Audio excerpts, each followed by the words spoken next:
SV6 news కు స్వాగతం. ముందుగా హెడ్లైన్స్. బీజేపీ పాలిత సీఎంలలో అధిష్టానం కీలక సమావేశం. సంక్షేమ పథకాల అమలు తీరుపై ఆరా.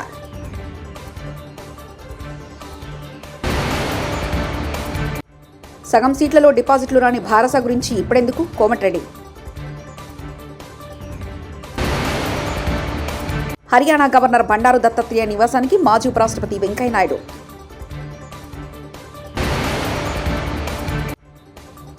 వృద్ధులకు పెన్షన్ పంపిణీ చేయనున్న సీఎం చంద్రబాబు. బీజేపీ పాలిత రాష్ట్రాల ముఖ్యమంత్రులు, ఉప ముఖ్యమంత్రులతో అధిష్టానం ఇవాళ్టి నుంచి 2 రోజుల పాటు సమావేశం కానుంది. ఢిల్లీలోని పార్టీ ప్రధాన కార్యాలయంలో జూలై 28న ఉదయం ఈ సమావేశం ప్రారంభమైంది. ప్రధాని నరేంద్ర మోదీ, కేంద్ర హోంమంత్రి అమిత్ షా, బీజేపీ జాతీయ అధ్యక్షుడు జేపీ నడ్డాతో సహా పలువురు సీనియర్ నేతలు అందులో పాల్గొన్నారు. బీజేపీ పాలిత రాష్ట్రాల్లో కేంద్ర రాష్ట్ర ప్రభుత్వాల సంక్షేమ పథకాలు అమలు తీరుపై నేతలు చర్చించుకున్నారు. ప్రజలు ఎదుర్కొంటున్న ప్రధాన సమస్యలు ఈ సమావేశంలో చర్చకు రానున్నాయి. పేదల కోసం మోదీ సర్కార్ అమలు చేస్తున్న సంక్షేమ పథకాల అమలు తీరును చర్చించనున్నారు. 2 రోజుల పాటు దాదాపు 8 గంటల పాటు ఈ సమావేశం జరగనుంది. దక్షిణ కాశ్మీర్లోని పర్వతాల్లో భూమికి 3880 మీటర్ల ఎత్తులో ఉన్న అమర్నాథ్ ఆలయాన్ని దర్శించుకునే యాత్రికుల సంఖ్య ఏటేటా పెరుగుతుంది. అమర్నాథ్ యాత్ర ఏడాది గత సంవత్సరం రికార్డును బద్దలు కొడుతూ సరికొత్త రికార్డును సృష్టించింది. కేవలం 29 రోజుల్లో 4.51 లక్షల మంది యాత్రలో పాల్గొని అమర్నాథ్ గుహలోని మంచు శివలింగాన్ని దర్శించుకున్నారు. జూన్ 29న ఈ యాత్ర ప్రారంభం కాగా కేవలం 29 రోజుల్లోనే ఈ రికార్డు సాధించినట్లు అమర్నాథ్ ఆలయ బోర్డు SASB ప్రకటించింది. గత ఏడాది పూర్తి యాత్రాకాలంలో 4.45 లక్షల మంది అమర్నాథ్ని దర్శించుకున్నట్లు తెలిపారు. భాగ్యలక్ష్మి అమ్మవారి ఆశీస్సులతో తెలంగాణ ప్రజలంతా సుభిక్షంగా ఉండాలని మంత్రి కోమటిరెడ్డి వెంకటరెడ్డి ఆకాంక్షించారు. పాత బస్తీలో బోనాల ఉత్సవాల సందర్భంగా చార్మినార్ భాగ్యలక్ష్మి అమ్మవారిని ఆయన పట్టువస్త్రాలు సమర్పించారు. అనంతరం మీడియాతో మాట్లాడారు. గత సంవత్సరం వర్షాలు లేక రైతులంతా ఇబ్బంది పడ్డారని చెప్పారు. ఈసారి అమ్మవారి ఆశీస్సులతో సమృద్ధిగా వర్షాలు పడాలన్నారు. బారాసపై ఆయన విమర్శలు గుప్పించారు.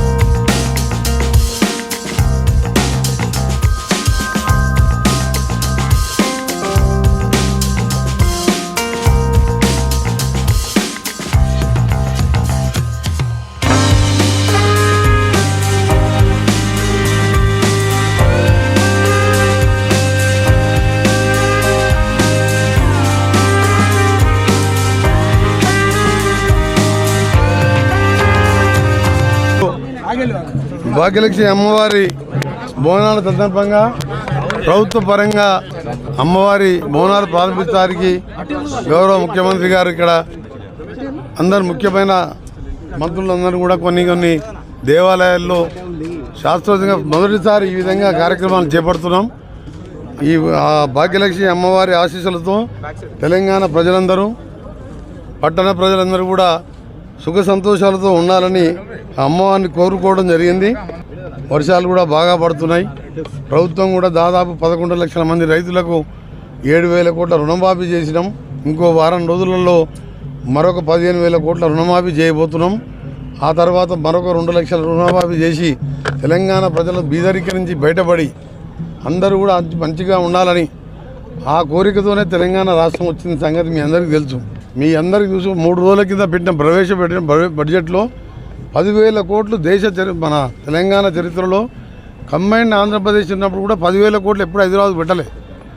10,000 కోట్లు హైదరాబాద్కే కేటాయించడం, దాదాపు 10,000 కోట్లతో మెట్రో పూర్తి చేయడం, మూసిని 30 నుంచి 40,000 కోట్లతోని ఒక తైపీ నదిలాగా, ఒక సబర్మతి నదిలాగా ఎక్కడైనా చుట్టుపక్కల పోయే ప్రజలకు, ఆ నివసించే పేద ప్రజలకు ఎన్నో రోగాలతో ఇబ్బంది పడుతున్నాం. దాన్ని కూడా క్లీనింగ్ చేసే ప్రక్రియ మొదలైంది. DPRలు తయారవుతున్నాయి. వచ్చే 3-4 సంవత్సరాలను పూర్తి చేయాలన్నదే మా లక్ష్యం. మెట్రో కూడా 3 సంవత్సరాలను పూర్తి చేయాలని పెట్టుకున్నాం. ఉస్మానియా హాస్పిటల్ ప్లేస్లో అదే డిజైన్తో కొత్త ఉస్మానియా హాస్పిటల్ రాబోతున్నది. అన్ని వసతులతో కూడిన హైదరాబాద్లో 5 హాస్పిటల్ పెద్దగా కడుతున్నాం. 4 LB నగర్, అల్వాల్, సనత్ నగర్, నిమ్స్లో. కానీ ఉస్మానియా ఉంటేనే ఈ ప్రాంత పేద ప్రజలందరూ కూడా అందుబాటులో ఉంటుంది. మరొకసారి భాగ్యలక్ష్మి అమ్మవారి ఆశీస్సులతోని ప్రజలందరూ క్షేమంగా ఉండాలని, ఎలాంటి ఇబ్బందులు లేకుండా ఉండాలని, వచ్చే 4 ఏళ్ళు కాదు, ఇంకో 5 ఏళ్ళు కాదు, ఇంకో 10 ఏళ్ళు కాదు, ఇదే ఇందిరమ్మ రాజ్యం ఉంటుంది. మీకు అందరికీ అండగా ఉంటుంది. భాగ్యలక్ష్మి అమ్మవారి ఆశీస్సులు కూడా ఉండాలని మరొకసారి అమ్మవారిని ప్రార్థిస్తున్నాం.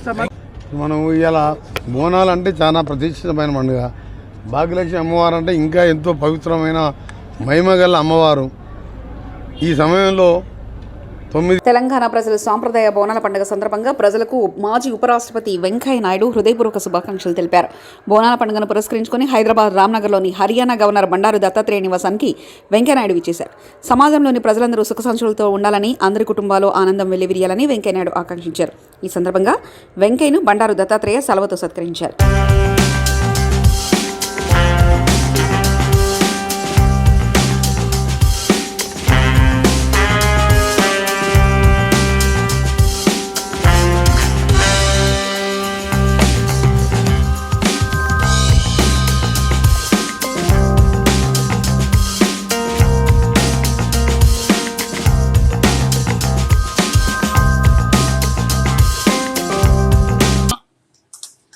బోనాల ఉత్సవం సందర్భంగా ప్రజలందరికీ నా హృదయపూర్వక శుభాకాంక్షలు. ఎంతో సుఖంగా, సంతోషంగా, సౌభాగ్యంగా ఉండాలని, అందరి కుటుంబాల్లో ఆనందం వెలువరియాలని కోరుకుంటున్నాను.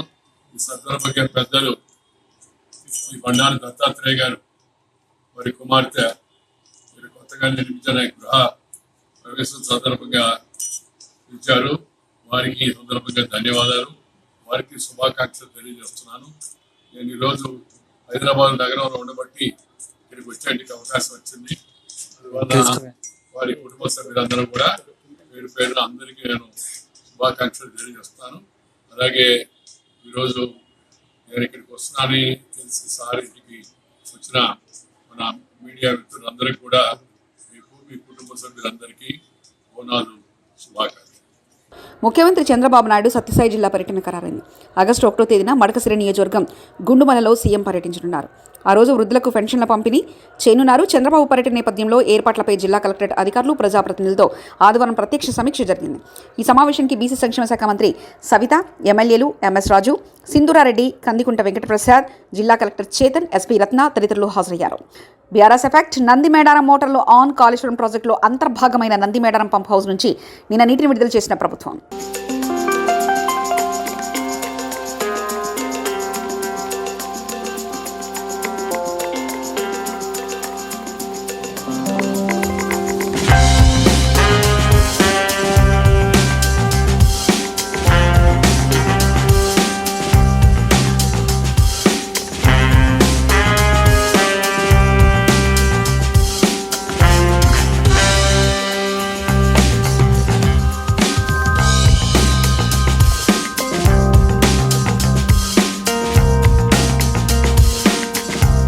Kaleshwaram motor switch on, Kaleshwaram link to కింద మోటార్ ఆన్ చేసి ఎల్లంపల్లి ప్రాజెక్టు నుంచి మధ్యమానేరు ఎత్తిపోతలు ప్రారంభం. ఆగస్టు 2లోగా కాళేశ్వరం పంపులను ఆన్ చేయకుంటే 50,000 మంది రైతులతో వచ్చి తామే ఆన్ చేస్తామని కేటీఆర్ ఇచ్చిన అల్టిమేటానికి కాంగ్రెస్ ప్రభుత్వం తలగ్గింది. గాయత్రి పంప్ హౌస్ ద్వారా నీటి విడుదల చేసింది. దీంతో రేవంత్ సర్కార్ కుట్ర బయటపడింది. కావాలనే నీలియకుండా ఇన్ని రోజులు తమ పొలాలు ఎండబెట్టారని రైతులు ఆగ్రహం వ్యక్తం చేస్తున్నారు.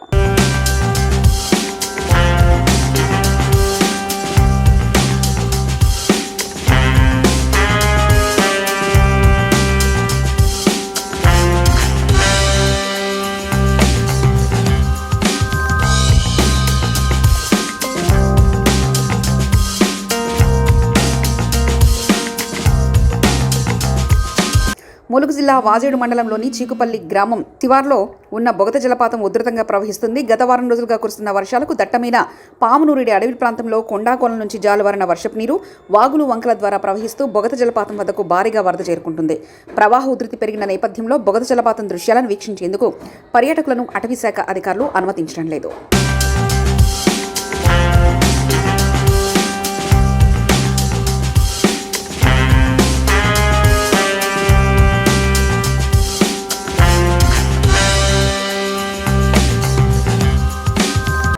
మార్చి 22 విశాఖ పోర్టుకు దిగుమతైన 25,000 కోట్ల డ్రగ్స్ కేసును ఏమైందని సంధ్య ఆక్వా ఎక్స్పోర్ట్ సంస్థ ఇంపోర్ట్ చేసినట్లు అప్పట్లో తెలిపారని, ఆ సంస్థతో బీజేపీ పెద్దలకు సంబంధాలున్నాయని తెలిపిన వైసీపీ నేత మాజీ మంత్రి బొత్స సత్యనారాయణ అన్నారు. ఆదివారం ఆయన విశాఖలో మీడియాతో మాట్లాడుతూ ఎన్నికల ముందు వైసీపీ పార్టీపై నిందలు వేశారని, పార్లమెంట్లో ఎంపీలు ఈ విషయాన్ని ప్రశ్నించాలని, వాస్తవాలేంటి, ఎందుకు ఉపేక్షిస్తున్నారో చెప్పాలని డిమాండ్ చేశారు. సంధ్యా ఆక్వా ఎక్స్పోర్ట్ లిమిటెడ్ అని విశాఖపట్నం సంబంధించిన సంస్థ వచ్చి ఇంపోర్ట్ చేసుకుంటుందని, అది సాక్షాత్తు భారతీయ జనతా పార్టీ సంబంధించిన అధ్యక్షురాలు లేకపోతే అప్పుడు ఉన్న నాయకులకి కొందరికి వాళ్ళందరూ కూడా సన్నిహితులు, స్నేహితులు, బంధువులు అని చెప్పని అధికార పక్షంలో ఉన్న మా వాళ్ళు కొందరు దాని మీద ఆరోపించడం, ఈ రకంగా ప్రత్యారోపణలు ఆ రోజు జరిగినాయి. ఒకరొచ్చి అధికార పార్టీ దీన్ని ఇంపోర్ట్ చేసింది అనేది ఒకటి కాదు, ప్రతిపక్షం తాలూకా భారతీయ జనతా పార్టీ, తెలుగుదేశం పార్టీకి సంబంధించిన బంధువులే దాన్ని ఇంపోర్ట్ చేశారని చెప్పేసి జరిగినాయి. వాటర్ మేబీ అది పక్కన పెడితే నేను ఇవాళ డిమాండ్ చేస్తుంది ఏంటంటే, దయచేసి అధికారం ఉన్న పెద్దల్ని, అలాగే నూతనంగా మన ఉత్తరాంధ్ర నుంచి ఎన్నికైన పార్లమెంట్ సభ్యుల్ని, పార్లమెంట్ జరుగుతుంది, దయచేసి దీన్ని ఒక ప్రశ్న వేయండి. ఏమైంది? 25,000 కోట్లు అంటే మాటలు కాదు, 25 లక్షలు కాదు. ఏమైంది? ఇది ఇంట్లో వాస్తవాలు ఎంత? వాస్తవాలు అయితే ఎవరెవరు ఇందులో ఇన్వాల్వ్ అయి ఉన్నారు, వారిని ఎందుకు ఉపేక్షిస్తున్నారు అని దాని మీద కావాలి. దాంతోపాటు అది వాస్తవం కాకపోతే మన విశాఖపట్నంకి ఒక మంచి పేరు కూడా వచ్చే అవకాశం ఉంది. ఎందుకంటే దేశంలో ఎక్కువగా ఇలాంటి డ్రగ్స్ ఇంపోర్ట్ అయ్యే స్థలాలు రెండు, ఒకటి గుజరాత్లో ఉన్న పోర్ట్లు, రెండు మహారాష్ట్రలో ఉన్న పోర్ట్లు.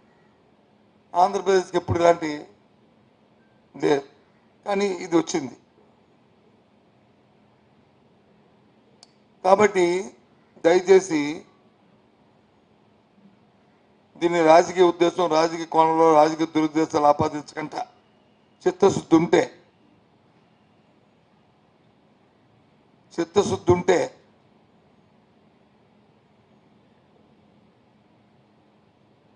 స్థానిక నాయకత్వం అయితే రాష్ట్ర ప్రభుత్వాన్ని కోరండి, ఎంక్వైరీ దీని మీద దర్యాప్తు చేసి వెంటనే దీన్ని నివేదిక తెప్పించాలి.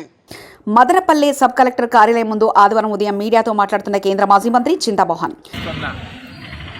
దీన్ని నేను ఖండిస్తున్నా. ఇది మంచి సాంప్రదాయం కాదు. మరి ఒకప్పుడు అడంగలం అని ఒకటి ఉండేది, జమాబందీ అని ఒకటి ఉండేది, రెవెన్యూ బోర్డు అని ఉండేది. ఈ అడంగలాలు కనపడటం లేకుండా చేసేసారు. మరి జమాబందీ లెక్కలని ఒకటి ఉండేది, అది లేకుండా చేసేసారు. మరి రెవెన్యూ వ్యవస్థను భ్రష్టు పట్టించడమే కాదు, నాశనం చేసినటువంటి ఘనత కూడా వైసీపీ ప్రభుత్వానికి నా మిత్రుడు కుమారుడికే దక్కింది. నా మిత్రుడు కుమారుడు జగన్మోహన్ రెడ్డికే దక్కింది. మరి ఏం చేశాడు? రెవెన్యూ వ్యవస్థని కుళ్ళిపోయేటట్టు కాదు, దీన్ని కాల్చి పారేశాడు. అడంగలం అనేది ఎక్కడుంది? ఈరోజు కనపడుతుందా? జమాబందీ లెక్కలు ఎక్కడన్నా ఉన్నాయా? ఎక్కడున్నాయి? లేవే. ఏమైపోయింది భారతదేశం? ఏమైపోయింది ఆంధ్రప్రదేశ్ రాష్ట్రం? 200 సంవత్సరాల నాడు లార్డ్ మెకాలే అని ఆయన 1820 సంవత్సరంలో రెవెన్యూ చట్టాలను తీసుకొని వచ్చాడు, చక్కటి రెవెన్యూ చట్టాలని. అప్పుడు మనం మద్రాసు రాష్ట్రంలో ఉన్నాం.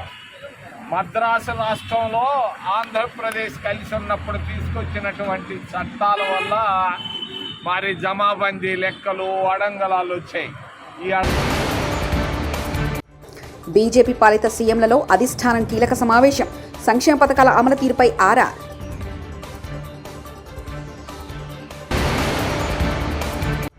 సగం సీట్లలో డిపాజిట్లు రాని భారస గురించి ఇప్పుడెందుకు? కోమటిరెడ్డి. హర్యానా గవర్నర్ బండారు దత్తాత్రేయ నివాసానికి మాజీ ఉపరాష్ట్రపతి వెంకయ్యనాయుడు.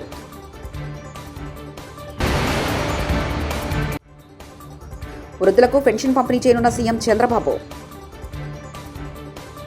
ఇవి బులెటిన్ విశేషాలు. చూస్తూనే ఉండండి SV6 న్యూస్.